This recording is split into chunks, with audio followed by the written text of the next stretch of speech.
reka umunsi twongere dutere indi ntambwe rero muri ya software yacu dumaze iminsi dukoraho. Nk'uko bisanzwe uraza creating new hakaza zino part eshatu z'ingenzi dukoresha muri SolidWorks. Mwibuke turacyakora kuri iyi ngiyi ya part niyo tugikoresha selecting gakoraho. Okay, hari ibintu byinshi rero byo gukoraho. Tugiye kongera dutere indi intambwe muri design tugikoresha ubushe twarebye twita Extruded Boss base.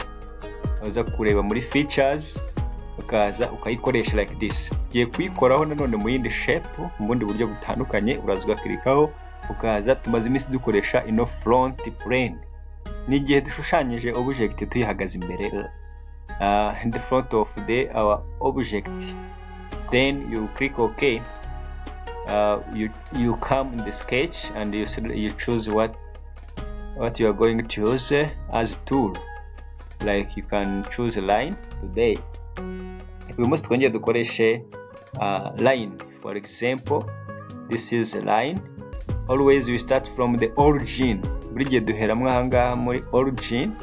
Reka ugasha gutangira ushushanya tuzamuka like this. Ukatambika bite na object y'umunsi turi ushushanye. Ukamanuka like this. Ukaza ukatambika udahuje no ya rectangle yacu. Ukaza bitewe na shape tugiye gukora like this. Tukongera tukamanuka bakata kwereka iyo bihuye na origin, for example like this. Biri coincident. Uri kubona ko uyu munsi rero tushaka gutangira dushushanya akantu kameze gutya. Ikindi tumaze gushushanya iyo twakita reference object. Dushobora kuza tukahita tujya muri dimensioning. Dimensioning rero dufasha gushyiraho za size zacu. Reka duhere kuri uru ruhande. Ahangaha turashaka ko ruraza kuba rungana na 50 like this. Tukemeza ndi kubona ko biri kwita bigendana ahangaha naho direct time ahitaza 50.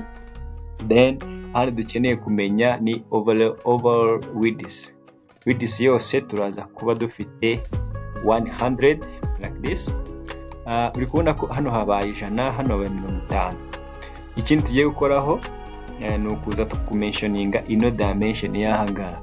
Iyi dimension rero iraza kuba turashaka ko iraza kuba ingana na 20 millimeters.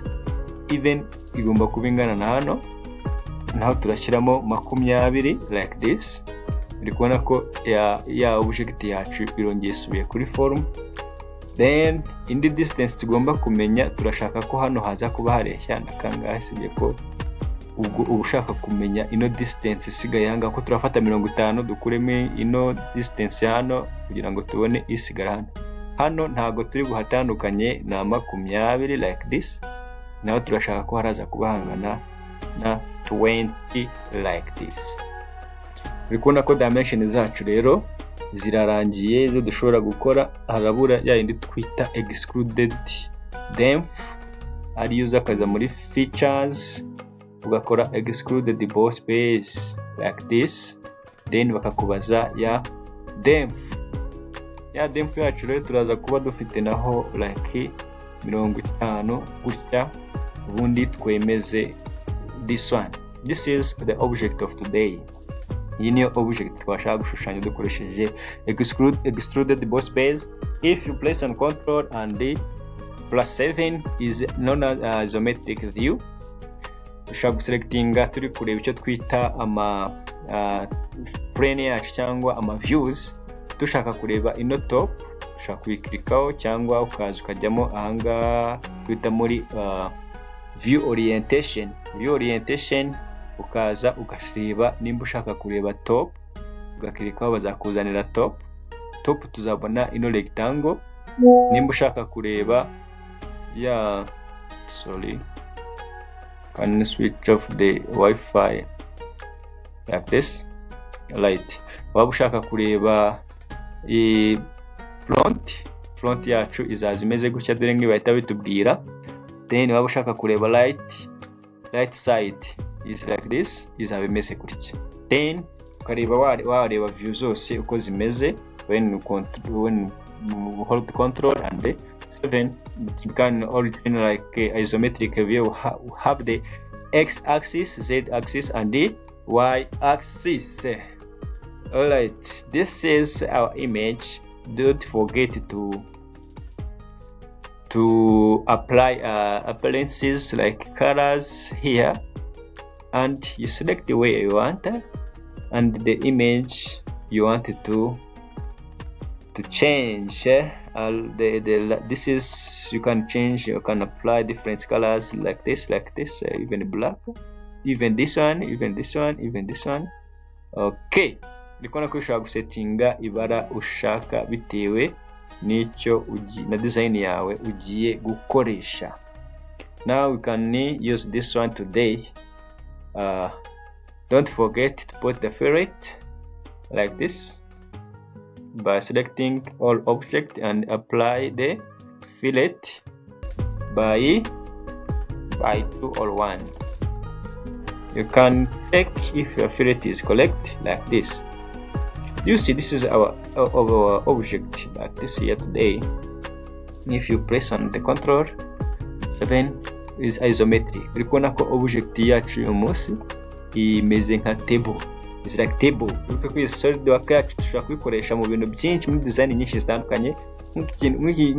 Ino object nk'iki gishushanyo urikubona ko ni cyiza cyane. Ni cyiza cyane guys ku bantu bakoresha drawing like manufacturers, like production, and in welding you need drawing, and in furnitures you need drawing. This is the special object of today, guys. You have to follow this.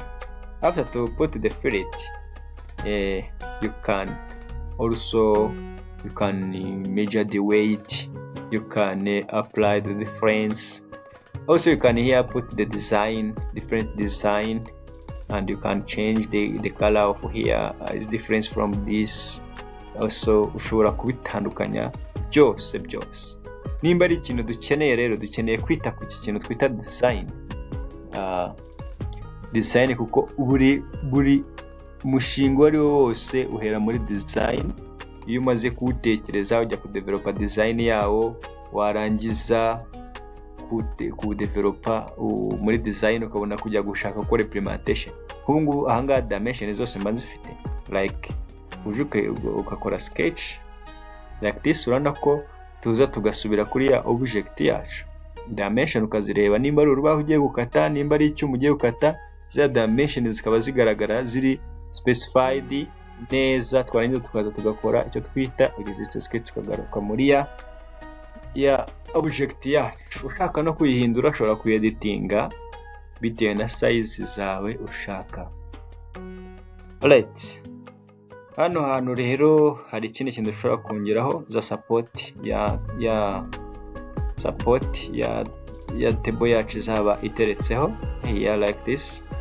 Select the bottom and you make control +8 and you specify the where you want to put the support.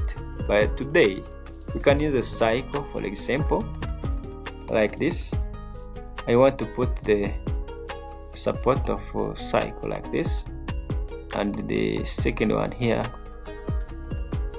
Ibi ngibi dufashe ikintu kugira ngo ya table yacu izabe ifite support iteretseho like this. Hanga dushobora kwashyira enye,